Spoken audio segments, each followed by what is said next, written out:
Another lovely little passage, easily overlooked, but contains a very important point. Matthew chapter 9, verses 9 to 13. As Jesus went on from there, he saw a man named Matthew sitting at a tax collector's booth.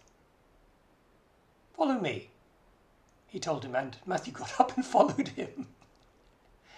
While Jesus was having dinner at Matthew's house, many tax collectors and sinners came and ate with him and his disciples.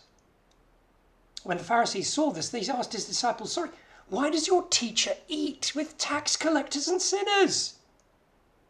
On hearing this, Jesus said, "Well, it's not the healthy who need a doctor, but the sick. But go and learn what this means. I desire mercy, not sacrifice, for I have not come to call the righteous, but sinners."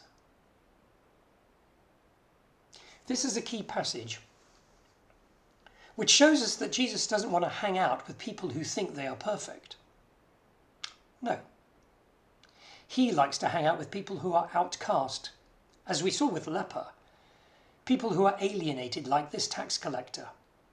People who are used to being judged because of their appearance or their dress or their background or their nature. Too often in history, the church has tried to impose religious rules about who is acceptable to be seen in God's presence. And this is a tendency humans have to try and marginalize the marginalized, even though Jesus says, "Take away those partitions and let everyone come to me, all who are sick and weary and heavy laden, and I will give you rest."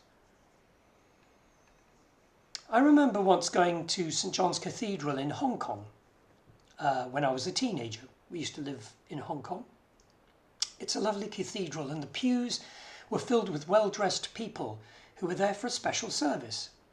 They had their hair coiffed, wearing lovely suits with jewellery perhaps.